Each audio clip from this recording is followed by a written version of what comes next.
Broken Fugue, Solfège, a Miraculous Ladybug Drabble series. Chapter 24, Flirt.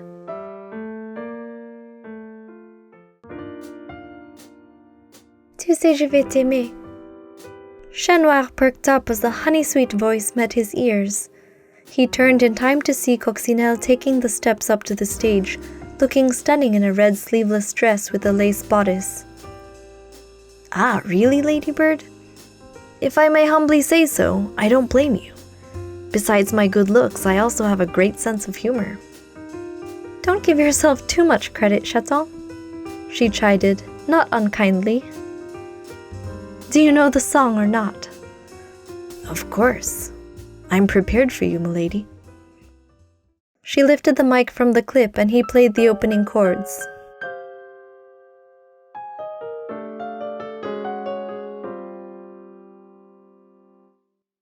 Tu sais, je vais t'aimer, même sans ta présence, je vais t'aimer.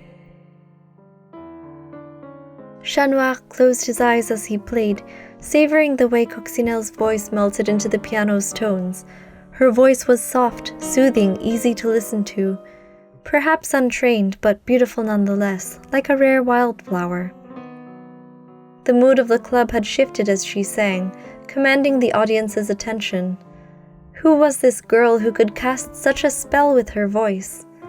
Or was it only him under the spell? Opening his eyes, he was surprised to find her looking at him, her eyes glittering like sapphires in the mood lighting. Tu sais, je vais pleurer quand tu t'éloigneras. Je vais pleurer, mais tu me reviendras et j'oublierai la douleur de mes nuits. Noir held her gaze confidently and waggled his eyebrows playfully. A few whoops rang out from the audience. He smirked, enjoying the act. When she finished the song, she stepped off the stage without so much as a glance his way. Julika and Luca joined him on stage, with Luca on the guitar this time, his instrument of choice.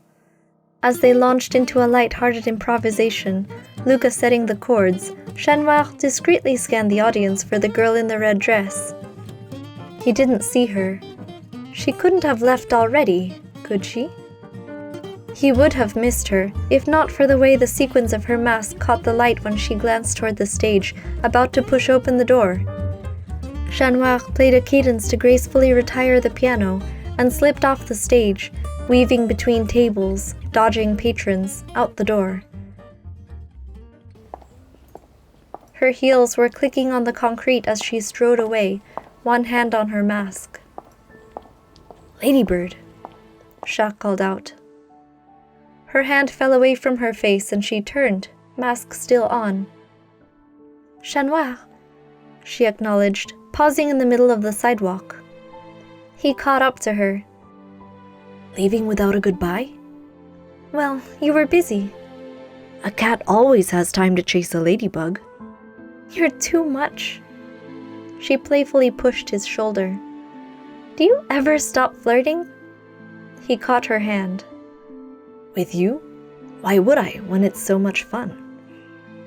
Her smile faded slightly, and her eyes gained a faraway look as if she were thinking about something else. It's funny, Noir started, still holding her hand. The lyrics of your song? They describe the way I feel about you. Almost, anyway. Almost? You seem like someone I could fall in love with. I cried every night you weren't here to serenade us all with your sweet voice. Coccinelle snorted dismissively, rolling her eyes and dislodged her hand from his. You don't even know me. How could you fall in love with me? Ah, but milady, I didn't say I am in love with you. Yet, anyway. You intrigue me, that's all. He touched the edge of her mask as if asking permission to lift it. Do you want me to fall in love with you? She looked aside and tugged his wrist, taking his hand away. I'm happy with the masks. You're perplexing. Are you afraid of something? They were standing very close. She looked like she was grappling with a thought, and she opened her mouth to speak, but hesitated. The veil of playfulness had lifted. He was seeing another side of her.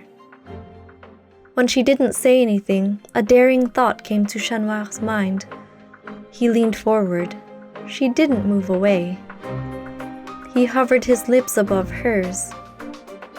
She still didn't move away. He kissed her, quick and light. Caught you, Ladybird. Before he could pull away, she wove her fingers in the tendrils of hair at the nape of his neck, reinitiating the kiss with passion. He closed his eyes, the feeling of her lips overtaking his senses. As they parted, he brushed aside her thick bangs and touched a front tip of her bobbed hairstyle. A wig? It's beyond me why you hide. You're magnificent. Coccinelle isn't me, she answered breathily. This is all just a game. You're playing me then? He pretended to be hurt. Did that kiss mean nothing? It meant something. She seemed uncharacteristically shy. Then again, he didn't know her true character. So you'd do it again? If the opportunity presented itself? He grinned cheekily. She kissed him again, something defiant smoldering beneath her gentle touches. As she removed his fedora for a better angle, he lay a hand between her shoulder blades, feeling her warm skin under the web of lace that formed the back of her dress. One rule, the masks stay on. Her words tickled his lips. As you wish, milady. She mustn't be serious. This was all a game to her, and that was fine with him.